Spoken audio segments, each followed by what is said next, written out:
Hi, good morning. Thanks for joining us. I'm Judith Garza, and I'm joined today by Eva Tafoya, who will be discussing case management notes and updates, as well as upcoming field visits and selected FAQs from this week's questions that we've received in the Ike mailbox.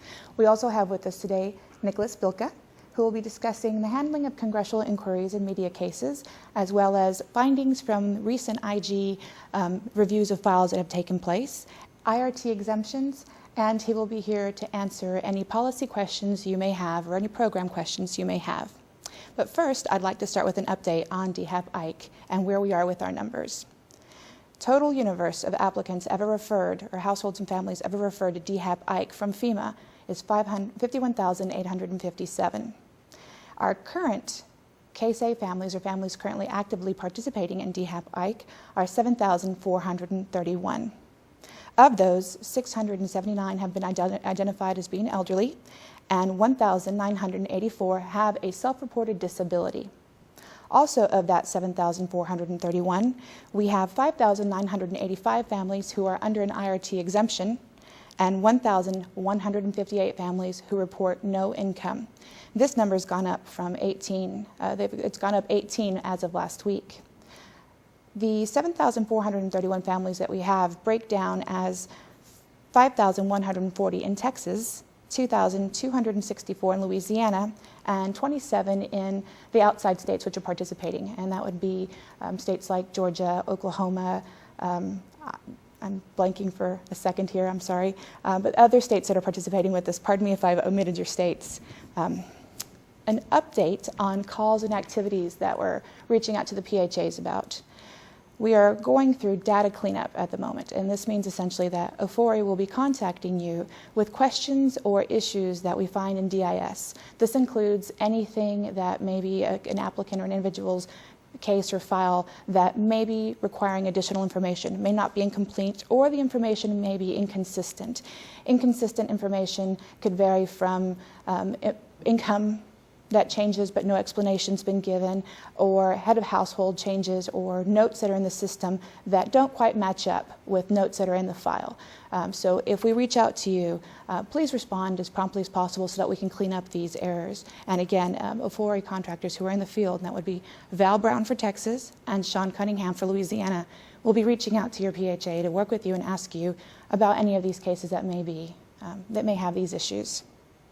We are also beginning our security and utility deposit reconciliation. Now, this reconciliation will be handled separately than any other reconciliation efforts that we have. And I know lately we've received a lot of questions about security and utility deposits, and Eva will speak to us a little bit more about some of those questions that we've received and maybe go into more detail about how it is that we'll be handling them. But essentially know that the information that we'll be basing our reconciliation efforts from is based out of DIS and VMS. And should you have any questions on these funds, or should you have any questions on how to get in touch with us if you have issues or VMS or DIS don't properly reflect the information that you have, please let us know by emailing the DHAP-Ike mailbox, and we will be sure to work with you as quickly as possible on that. We are also in the process of working with admin and placement fee reconciliation. Now, we have reached out a few weeks ago to several PHAs with an email that had calculations of funds that were owed. And we've heard back from several PHAs, but there's still some that we haven't heard from. The PHAs who've contacted us have varied from anything from questions about the households that we have, information that they may have that may be different than the information that we have, or just the remittal of payments, remittance of payments to us for these placement fees.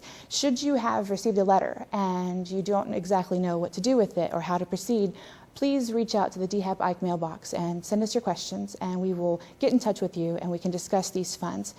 Again, there are several PHAs that we have heard from, but still a few which we haven't, and it's important that we hear from your PHA. These fees that we're discussing as well stem from research that we've done on families that have been placed past April and later. And in many cases, when we reach out to you about these families, we find that there's a case-by-case situation as to why they were placed, and that could result in possibly additional funding because of these families that may be owed to the PHA. In the event that you are a PHA who is owed additional funding, please know that those funds should be reaching your PHA sometime next week. Speaking also, again, last topic of reconciliation, there are 30-something PHAs which we are working with right now to continue to close out DHAP-Katrina reconciliation. Thank you very much if we have reached out to you and you've been participating with us and you're working with us to remit those funds. But if you haven't heard from us just yet or we haven't been able to get in touch with you, please contact us so that we can discuss the monies owed. This is actually something that, as we all know, they are FEMA funds, and it's something that FEMA has been monitoring closely our activities here on the collection of funds, and it's actually pretty important that we're able to get back to them in a timely manner. So if we've reached out to you and you've been working with us, we really appreciate it. And if we haven't been able to reach you, or you are going to call us back soon, please do, so that we can report back to FEMA the status of these efforts. And on the note of Katrina, I would like to say that we are 32 days away from the 5th year anniversary, and the department would like to thank all of the PHAs, every one of you, who not only have participated in DHAP-Ike, but also who participated in DHAP-Katrina. We know it's been challenging sometimes, and we know it's a lot of work, and it was a brand new venture that you all assisted us in, but we really want to extend our appreciation and our thanks, for embarking on this with us and serving the community as you have. With that, I'll pass it to Eva Tafoya to discuss a little bit more some of the numbers on case management that I discussed and the security and utility deposits. Okay, so I'll start with case management updates and reminders. For the past couple of months, agencies have notified case management staff of discrepancies noted between the Disaster Information System, or DIS, and Efforts to Outcome, or ETO. Data. We apologize for the inconsistency in this data. The matter has been resolved within the past week, and the data in ETO should now reflect updates made in DIS within approximately 1 week after the change in DIS is made. If you have any issues, please do not hesitate to contact your HUD representative. If you don't know who your HUD representative is, please send an email to DHAP-Ike@HUD.gov, and that information can be provided to you. I have some reminders for case managers.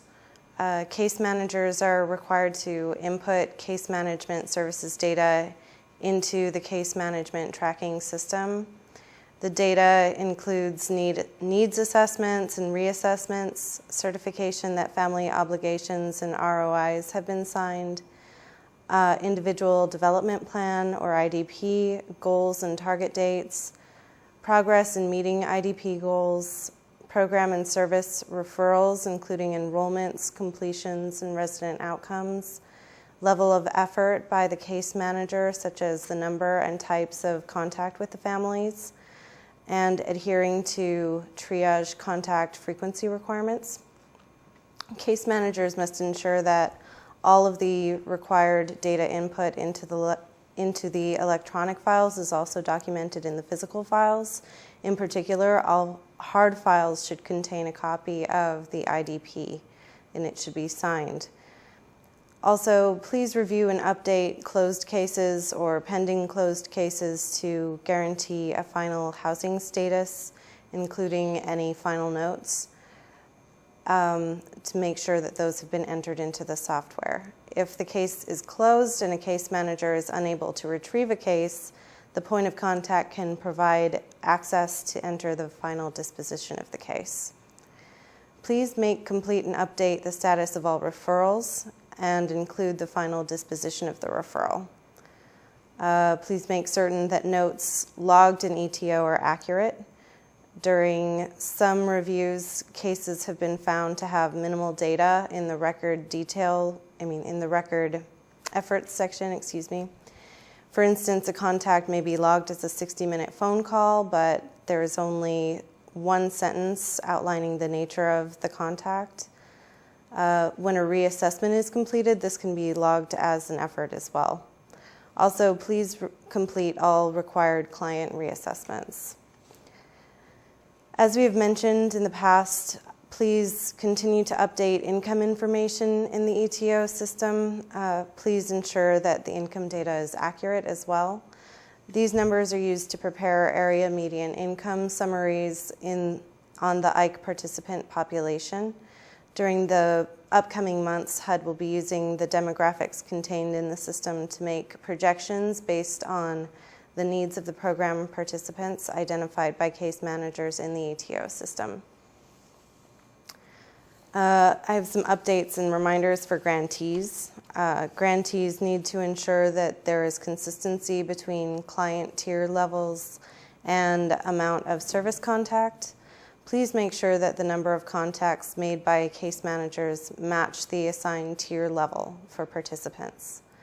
Remember that go-to meetings can be coordinated for a case management refresher for current staff or for training new case management staff.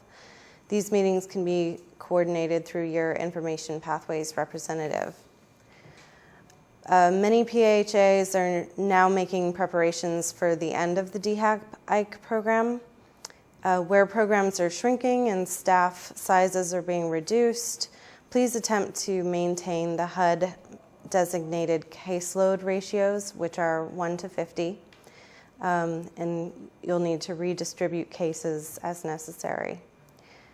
As case managers leave and are hired on, points of contact need to make sure to notify Ms. Vanessa Patterson of Information Pathways to process or delete registrations.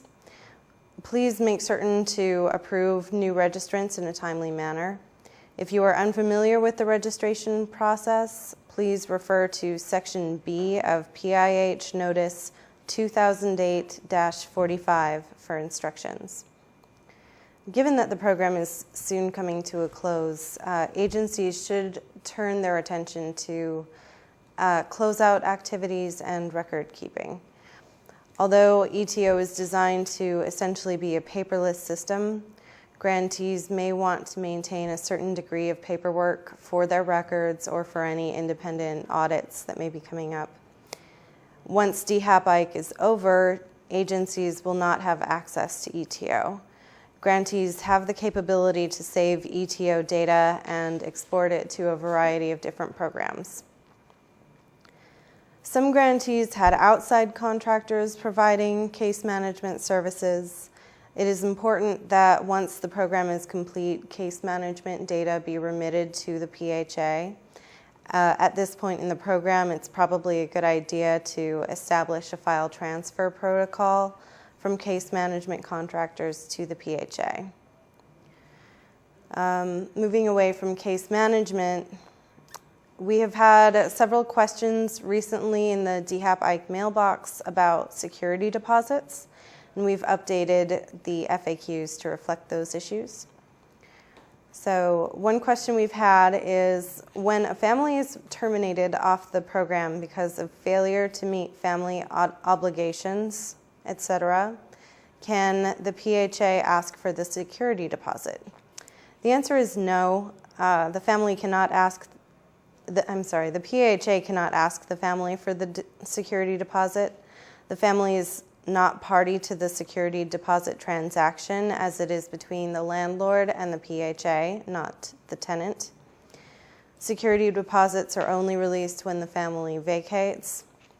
However, since the deposit transaction is between the PHA and the landlord, the PHA should notify the landlord that the family is no longer in the program and that if there are remaining deposit funds after damages, when the family vacates, those should be paid back to the PHA and not the tenant.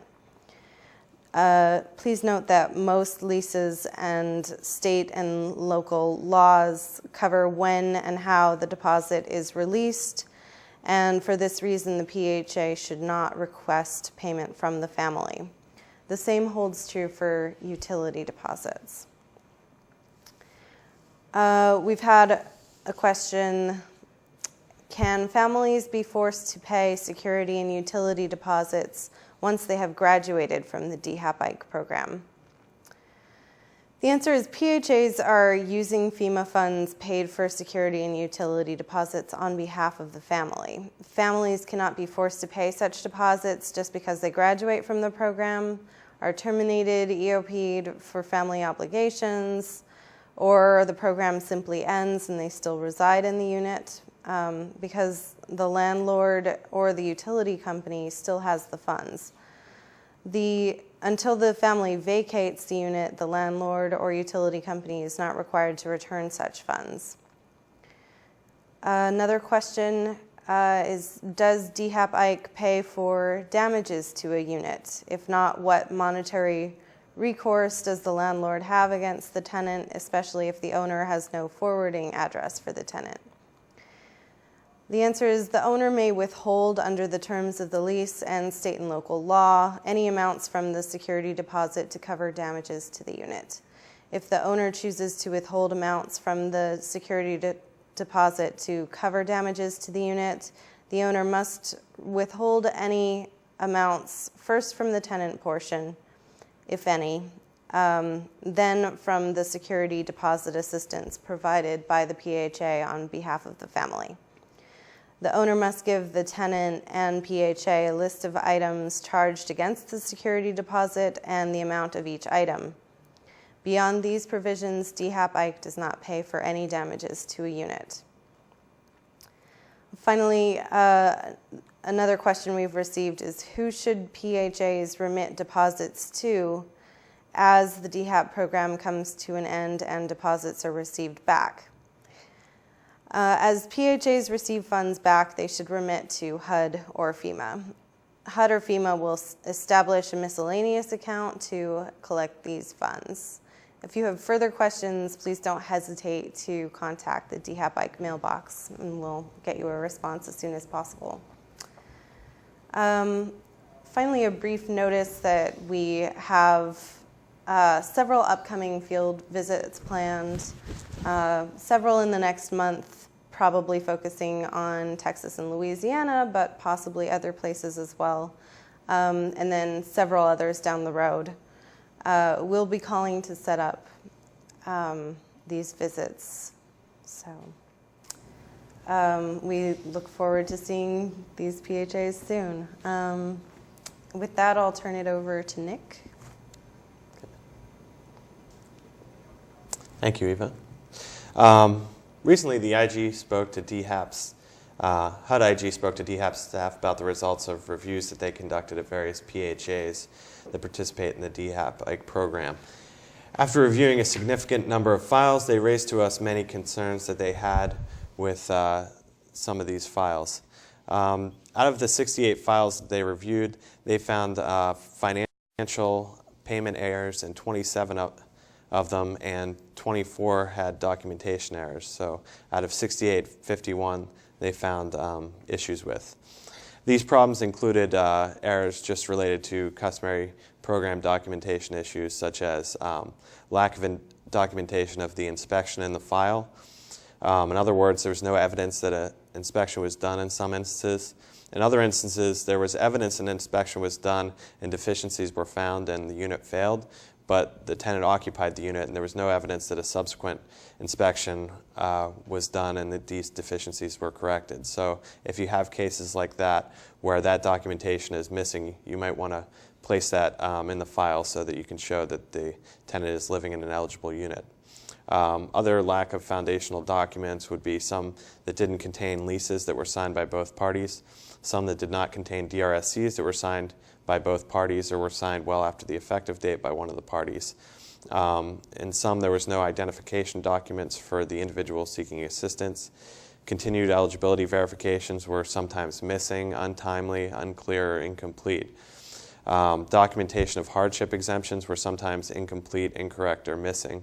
In several cases, the IRT didn't appear to be implemented, or at least implemented in the correct manner. These were issues similar to with the documentation issues that we found when we did our own reviews at PHAs. So just make sure that going forward all documentation is included in the file and signed by the necessary parties. These get to the larger issues that IG had with financial and payment issues that tie into some of the documentation issues. As we mentioned, 27 of the files had payment issues, and these related to hardship exceptions that were given, but there was no documentation of why they were given or how the amount that was given was calculated. hardship exemptions that appear to be calculated incorrectly, incremental rent transition that did not appear to be implemented or implemented correctly, payments made on units that were no longer occupied, and we realize this is an issue that a lot of PHAs have had with tenants leaving and then not informing them that they have moved from the unit. Hopefully some of this gets picked up in continued eligibility, but it's important to make sure that if the tenant's not occupying the unit, that payments are no longer being made to the landlord. Payments were made on several units that were not occupied, and the family member had been deceased for several months. IG was concerned most about these payment issues, and future potential visits by FEMA, IG, and possibly GAO make it of paramount importance that these issues be corrected in so much they can at this point, and that they not be repeated going forward. If PHAs need assistance in putting their files together in the right way so that auditors will see all the work that they're doing and understand exactly what's going on with the file, HUD staff and contractors are willing to come out and work with you, do a workshop to help you get your files together in the correct way and find any documentation that's been missing. It's important that they're in a readable and organized condition so that when they're eventually audited, the auditors can see the work you've been doing and see whether it's been done correctly, because in some cases it could be that they're just not seeing exactly what's going on in the file. So we want to make sure that that's not an error that is being repeated going forward. Additionally, this helps us in responding to congressional and individual inquiries.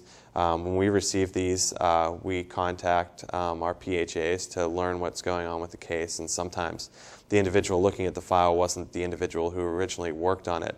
So it's hard for them to tell exactly what's going on and give a cohesive narrative that congressional offices often want to find out what's going on with a particular case so they can answer their constituent. And so that we can tell what you're seeing about individuals going forward. It's helpful that this information is organized and coherent. In addition, going forward, there are no major policy changes to DHAP-Ike. You can continue the IRT. You can also continue processing hardship exemptions if people's incomes change. Just be sure when these events occur that you record them in DIS so that when reconciliation comes that the payments and money you've been receiving are accurate to the assistance you've been given. Now Judith Garza will address some other important issues upcoming with DHAP. Great, Judith? thank you, Nick. I understand we have a couple of email that have come in, a couple of questions.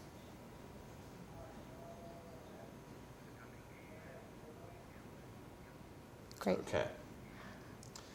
The email question is, how do I contact the ETO representative? Is there somewhere I can email? If you're unclear of who your ETO representative is, you can always contact DHAP-Ike at HUD.gov. I'm not sure if, I don't know exactly where we have a list of points of contact for. I know we have ETO. one, don't have one offhand, that information with us, but we can provide that. Definitely contact the email box and also copy the Ike email box, and we'll be able to get in touch with you and get that information to you. Sorry to be off guard there. I'm prepared. Okay, the next email question is, for families applying for DHAP-Ike to HTV conversion, will the PHA be allowed to rely on document review and family's declaration or certification that the income information submitted by the family is true and complete, rather than other source methods like third-party written verification, when determining whether the family is income eligible for voucher assistance, and to calculate the family initial total tenant payment, as instructed by Paula O'Blunt for the DHAP Katrina conversion? It's a great question. It's a big question. And it's actually one of the things I wanted to talk about at the end of this month, one of my final statements here. We'll get into how the calculations will happen in a minute, but first we'd like to really talk about the fact that Where we stand right now, we've gotten no definitive guidance on whether or not there will actually be a DHAP-Ike conversion. And it's really important to discuss that with you all, because I know that with Katrina, conversion clearly happened, and the expectation from the public and the expectation on you and your staff and your PHA is that a conversion will occur. We can tell you with no certainty that one will occur at all. We know that the request has been put in, and we know that we have gone through extensive lengths to explain if a conversion should happen, the timeframes we would need to be able to make sure that questions such as the one that was submitted are resolved correctly so that all the paperwork can be done and processed correctly. We've explained also in great detail that it's not a quick process and not an easy process, because a lot of information that wasn't necessarily gathered in DHAP will have to be gathered, because HTV is a completely separate and more, it's a longer term program that requires more information. It's much more specific as what it requires from the family. So all of this has been shared with OMB and FEMA and the decision makers who determine whether or not a conversion will be approved for us. But I can tell you that at the moment we have not heard a confirmation or a denial. We've not gotten word one way or the other whether one will or will not happen. Now, something that we are working on right now, that we are going to be getting in touch with you all and working with you directly on, Plan A. If a conversion does happen, how will we handle a question such as the one that came in? What will our documentation look like? What will our requirements look like? And how will we go about gathering this information? Specifically, the questions raised, third-party documents, lessons learned from Katrina, what will the new guidelines be? I can assure you we're fleshing that out, specifically from the things that we've found in Katrina, and also from the comments that we've received from you all on what worked, what didn't work, and suggestions you have. I'd like to take this small opportunity to say, it's when we hear from you that we're able to shape this program into what works best for you on the front lines pulling this information. So I welcome any information or any suggestions you have as to how we're going to do this, but I can assure you it's something that we're working on right now from our lessons learned, and looking at the Ike population, which is slightly different than the Katrina population. One key difference is, as I mentioned earlier, we have 7,431 current Ike participants, of which 5,985 are on IRT exemptions and 1,158 declare absolutely no income. Those statistics right there really speak to the approach that we're going to have to take with the population that we could potentially be serving with these conversion vouchers, and that'll assist us determine what kind of information we'll be requesting. We are also closely working with all of our other HUD departments and our partners within to make sure that this conversion goes as smoothly as possible should it be approved. Now, in the event that a conversion is not approved, we are working to reach out to the PHAs to determine what is it that we can do. How can we assist these families within your existing programs, if you should have any room in your existing programs, in your existing waiting lists, et cetera, et cetera. We're looking at what our options are and availability of possible placement in other programs, what that looks like right now.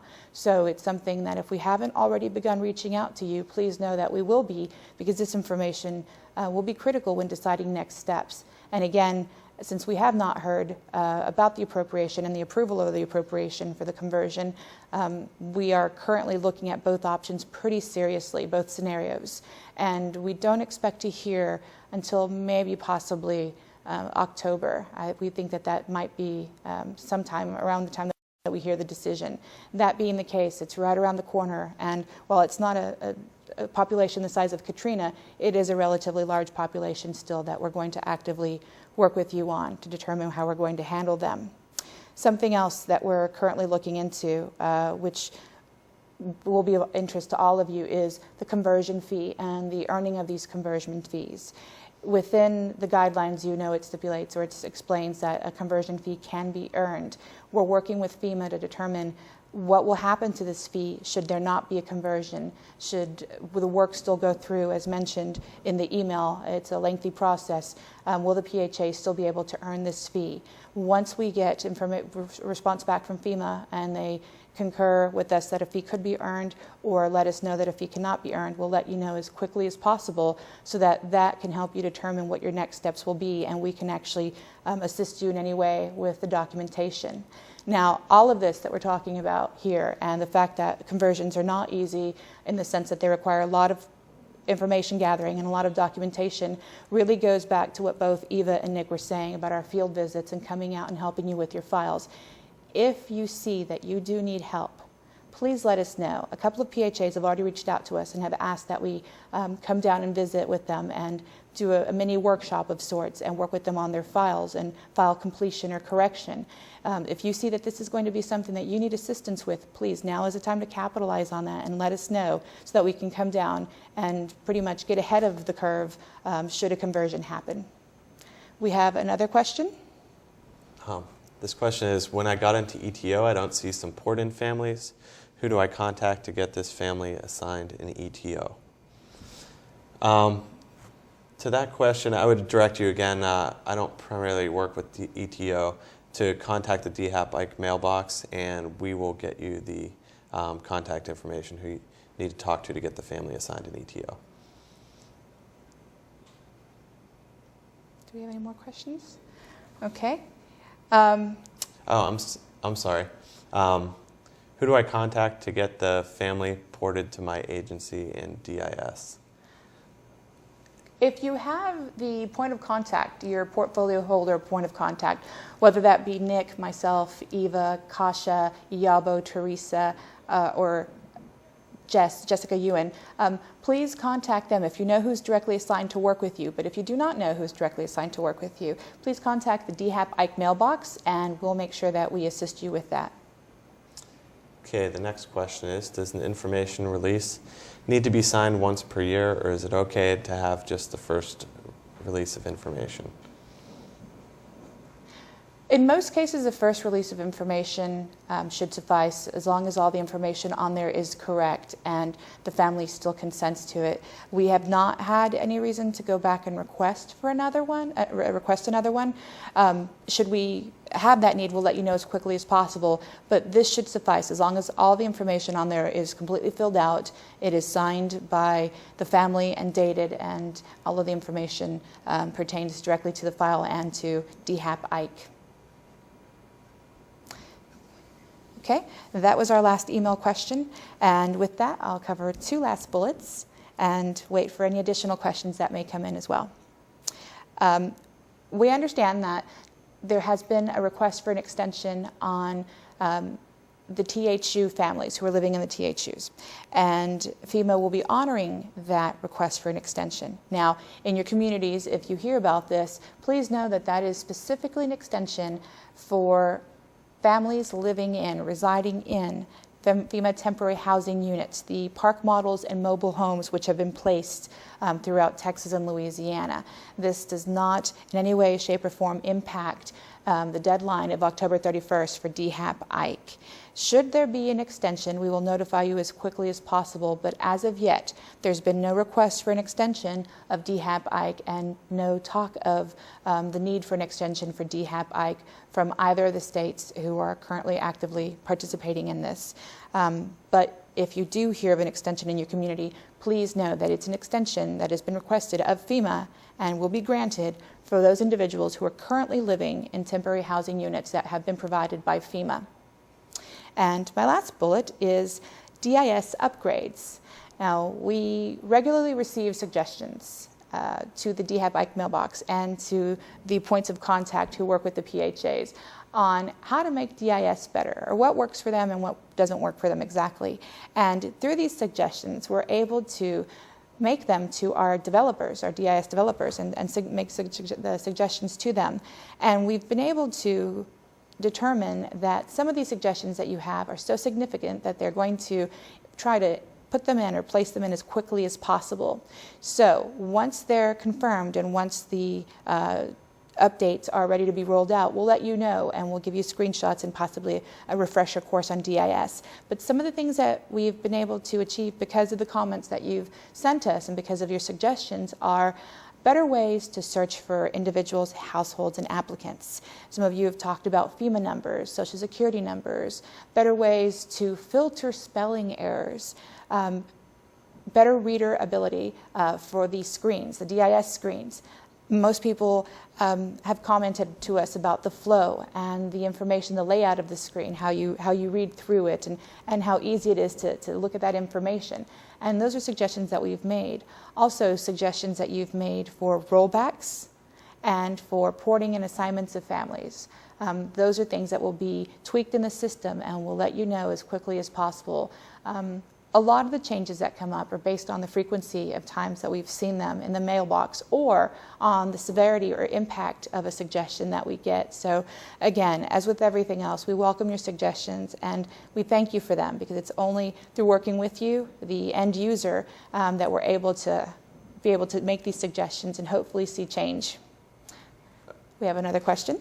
Next question is, will HUD be reconciling all DHAP funds? Does this include HAP, admin fees, case management, security deposit, utility deposit, or placement fees?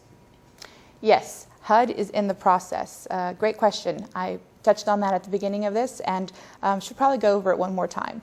HUD is in the process of reconciling all of these fees. Now, each one of them is a separate reconciliation effort. As I mentioned, we still have a bit of DHAP Katrina reconciliation effort going on, where we have something in the neighborhood of maybe 30 PHAs who we're reaching out to reconcile the closeout of those fees. And what's also really important to remember about these fees is that DHAP is funded by FEMA. So we have these funds to return to FEMA, and we have a deadline that we're working with when returning them to them. So if we reach out to you several times and it seems like there's a sense of urgency, it's because there is. We get questioned by FEMA as to the status and updates of how our reconciliation activities are going.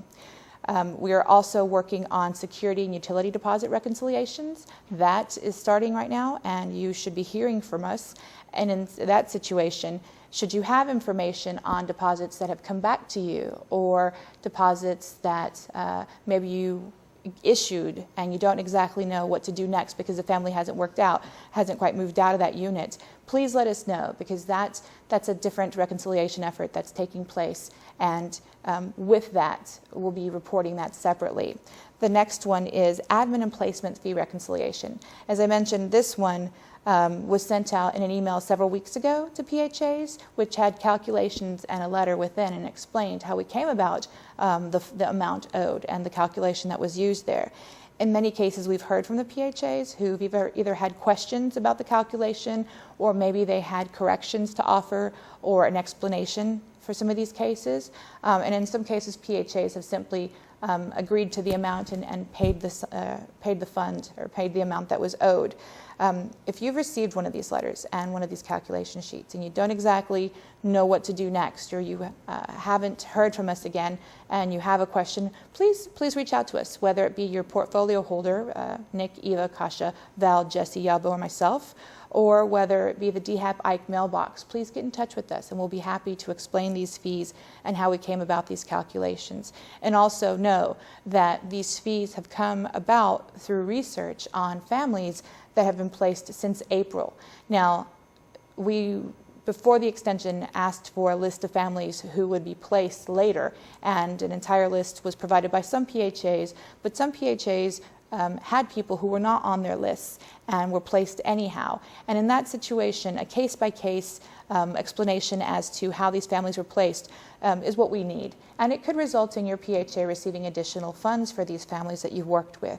And if you are one of those PHAs who should be receiving some of these funds that we've discussed and decided are coming back to your PHA, do know that they should make their way out to you sometime next week. We have another question. I'm experiencing problems downloading information from DIS. Can I request a listing through the Ike mailbox, DHAP-Ike at HUD.gov? And I would say, yeah, if you're experiencing problems downloading information in DIS, contact us at the DHAP-Ike mailbox and let us know the nature of the information you're trying to download and the problem that you're having, and we'll try to see if A, there's a problem with DIS, or B, if it's something we can just provide you a listing of. Another question, what is required identification document a PHA must have in a DHAP-Ike tenant file for the family?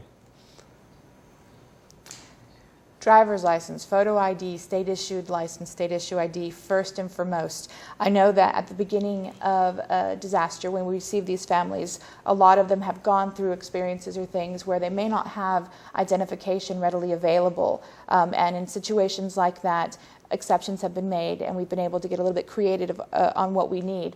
But definitely, we'll send you the checklist, or we'll share with everyone the checklist of what should be in that file to identify. But picture ID, a state-issued or passport, a federal-issued picture ID, is first and foremost, and it's key, so we can see that the person you are working with is in fact the person that they say that they are. Social Security numbers are good.